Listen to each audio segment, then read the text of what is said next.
Welcome everyone. You're watching another episode of Conversations with Alanki. The Israel-Palestine conflict has been going on for many decades, while many attempts to solve the conflict have failed. This is now a full-blown war which is catastrophic for those who are caught in it.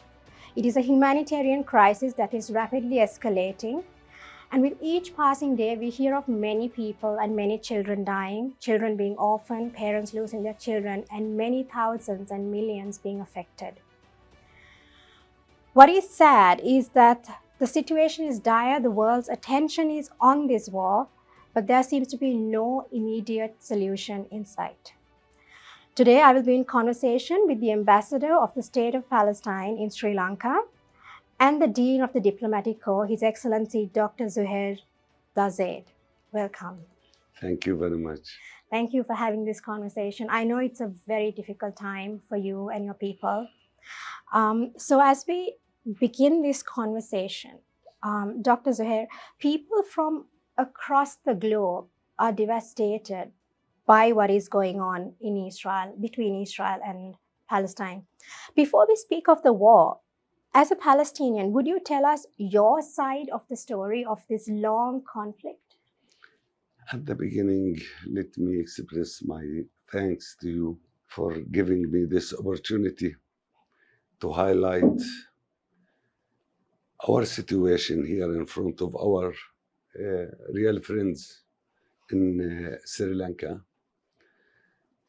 Yes, there is some that they should know about the context, the historical context of this, not a struggle, but an occupation, an Israeli occupation. We are paying the price of the crimes and the Holocaust that Western had did against Jewish. The Jewish passed a horrific situation in Europe in different period of times. The most known one is the Holocaust. In all those events that happened for them, you should know, and all the people should know in the world, that they left, escape from there to the Arab and Muslim world, where we accommodate them, we help them, they live with us in harmony, in peace. This is take a long time, and after that start the problem and the conflict and the war. This has happened after the Western country, especially Balfour, UK, that give the promise for the Jewish to have their state on our land. And instead of compensating them and giving them part of Germany, part of England, part of any other place, not Palestine, because those whom they did the crimes against them. But at the end, they sent them to our homeland. Some of them, they came before the start of this declaration, and we accommodate him, as I said, also in Palestine, in our houses. We help them. But after that, they chase us with the support of the British, whom has the full authority on Palestine, because they had the mandate there, and their forces was occupying Palestine. They support the Jewish, and they chase us. The first Nakba was in 1948, where they chase the Palestinians. They practice crimes, ethnic cleansing, 51 massacres in that year just for the Palestinians. They demolish more than 350 villages, cities. They practice a real ethnic cleansing and chase us out. They did not stop. After that, the war in 1967, another Nakba came. From the Palestinian side, we are like all peoples in the world, consider yourself as a Sri Lankan, where you had here the occupation, UK also mandate here, and your struggle for your freedom, for your homeland freedom. And before UK, the same. You had also the Portugal, also occupation. We are like Vietnam, like China, like Cuba, like any other country in the world. Our people have the right to defend himself, to liberate his home land. This is the the historical context of this situation in our region. Do you think international intervention has made it worse over the years? As I mentioned before, the Israeli state, which is a racist state. Why I'm saying this? Because you don't have in this world national which is compound with the religion, because they choose the nationality, the religion to be as nationality. You don't here in Sri Lanka, you have a secular state. You are not saying that Buddhism is your national. You are saying we are Sri Lankan. Them they are saying Judaism. This state from the beginning, as a result of what the Western did, had the full support from them. And see, all the time, Israel depending on the support of superpowers. Before, they had the support of UK. After that, when they saw UK as the ill man and its situation became a little bit weak, they tried to search to go with Russia at that time or to go with US. And they are very good in bargaining. They went with USA. The American, they support them and give them all their needs. Russia, France also gave them the program for a nuclear bomb.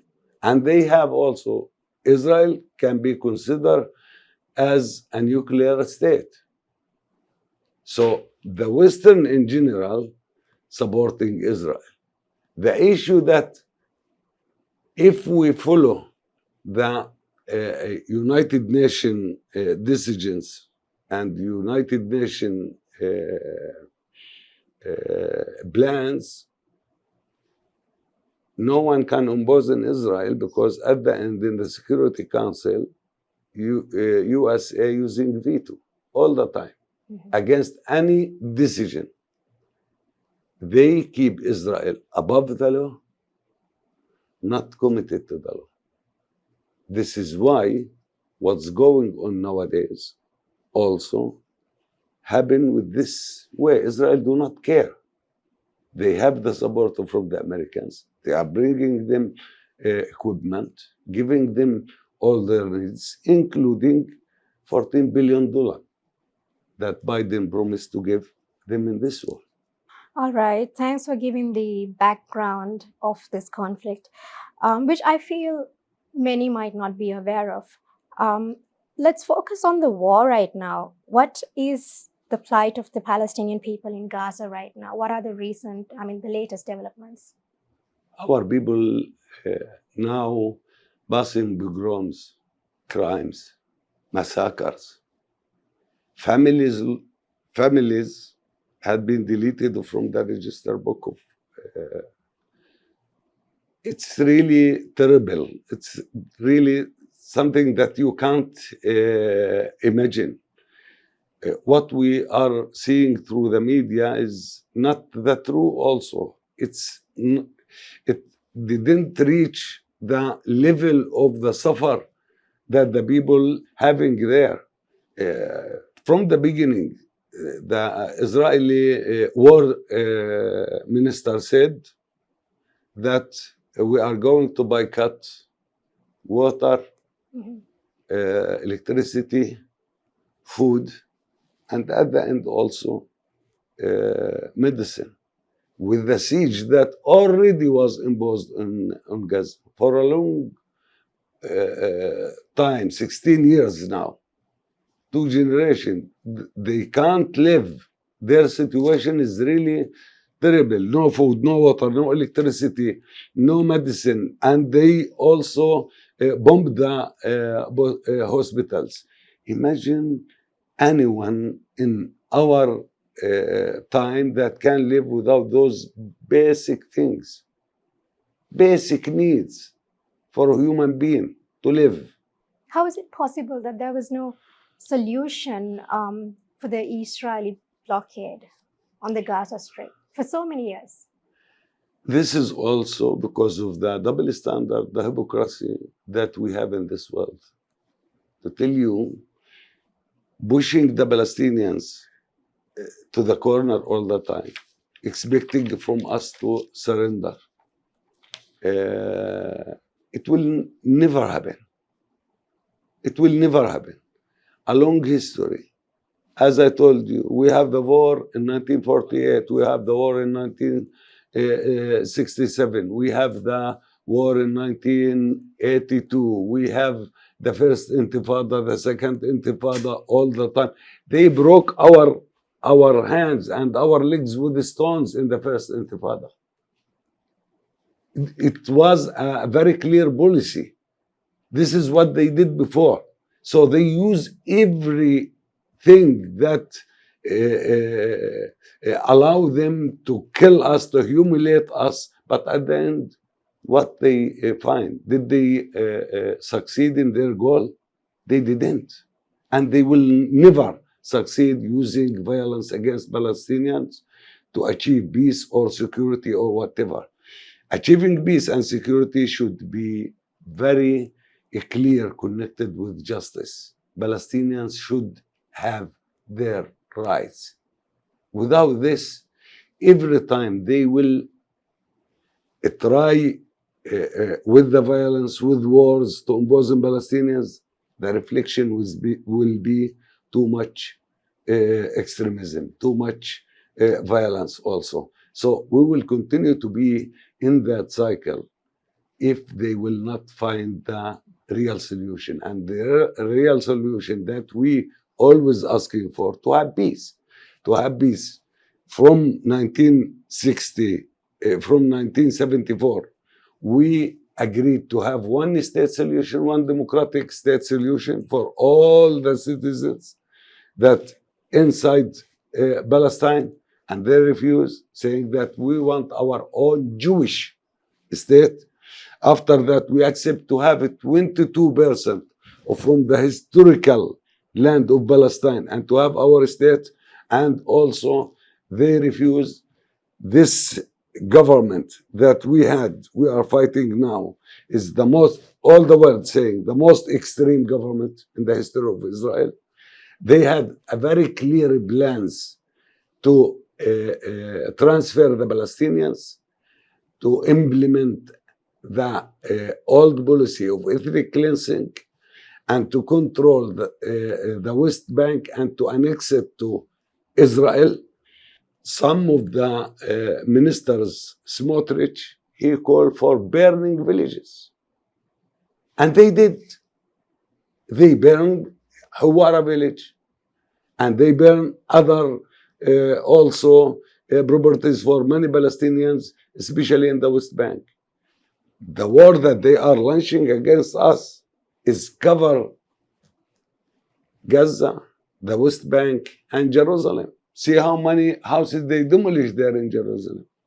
How many houses they demolish in the West Bank. How many land they confiscate. How many holy places, especially in Jerusalem, they desecrate. They violate all the international laws. They split on our Christian brothers, especially the priests there. This situation, our president, my foreign minister, all our officials, for a long time had warning and saying, with this situation, it will not continue like this. Escalation will come. Mm-hmm. And this is what's happened. Whom behind this? First of all, the occupation. Occupation is aggression. Occupation is oppression. To tackle the issue, we should go to the root of this issue. And the root of this issue, the existence, the continuous situation with this occupation that we should remove and we should end. And if a solution is to be reached which would actually solve the conflict, what do you think it would be? What solution, what do the people of Palestine expect? What we expect, what we want from the international community. See, the Western country, especially US, UK, France, Germany, those countries all the time giving Israel the right for defense. They are blind regarding the Palestinian rights, the Palestinian pain, the Palestinian loss, the victims of the Palestinians, the blood of the Palestinians. They are causing for us to lose confidence and respect for international law and international humanitarian law, to lose confidence and trust for them also that they can't play in the future any role. As the Palestinians, we want the freedom. We want our sovereignty. We want our state. There is 2 or 3 choices in front of the international community and especially in front of Israel. To continue their apartheid system and not accusing them. This is what all the international human rights organizations said. Israel is practicing apartheid, is a system of apartheid, which is more worse than what South Africa had. It should be very clear. There is a full denial for our existence and our right from their side. And this will lead for more bloodshed, for more violence, for more escalation, or to accept two-state solution, as the international community has proposed and accept, and more than 130 states had already recognized the state of Palestine, including Sri Lanka, to have this state on the borders of 1967 with East Jerusalem as its capital, or as a result of continuous apartheid, we will reach the solution of South Africa. And when which means one state solution. And it will not be anything than historical Palestine, with the Palestinian anthem, with the Palestinian flag, because now we are the majority inside the historical Palestine, in West Bank, Gaza, Jerusalem, and inside Israel. The Palestinians are majority.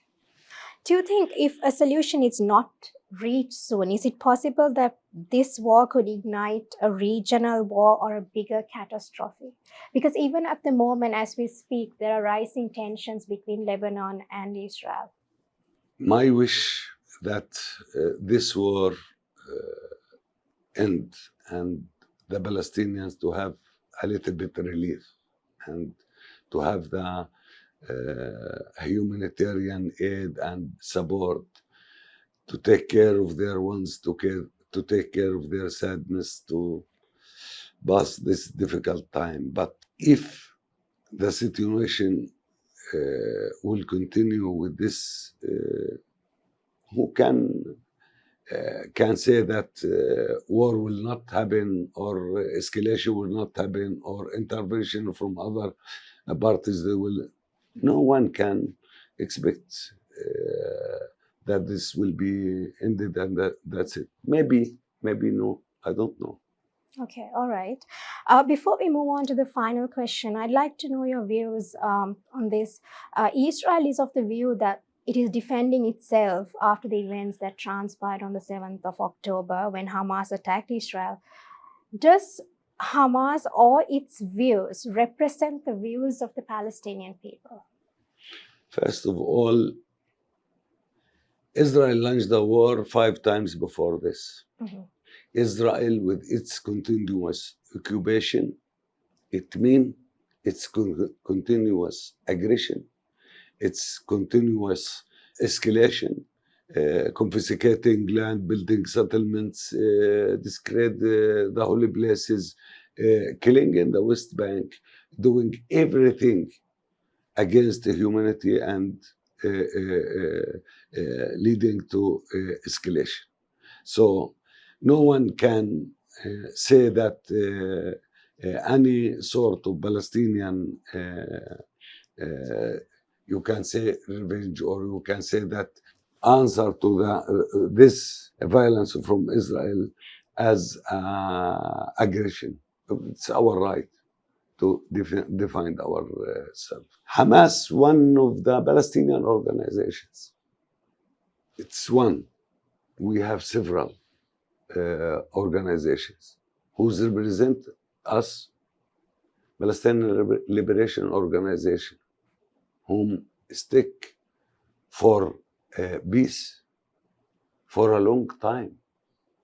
And we recognized Israel from our side, PLO. The Israelis did not recognize us and recognize our state. We had stick to the peace process from the beginning of the 1990 until now. What's the result? When you continue ignoring the Palestinian rights, when you continue choosing the way of violence, do you expect the people will be commit to peace, or they will become more extreme? This is the result of the violence of the Israeli side. This is the result of the aggression of the Israeli side. This is the result of what the Western doing. When you ignore the rights of the Palestinians and show your sympathy with the occupation, with the Israeli occupation, and doing this, the Palestinians will lose hope. Losing hope, it means a lot. Our youth went through the Mediterranean Sea to search for a better life. Many of them lost their life there in the sea. Imagine this. When youth going for the unknown through the sea to find a better life. Some they will find another way, and they found the other way to go and to enter to some of our occupied land also, which is on the border between us, and some of their settlements, it's on our land that occupied in 1967.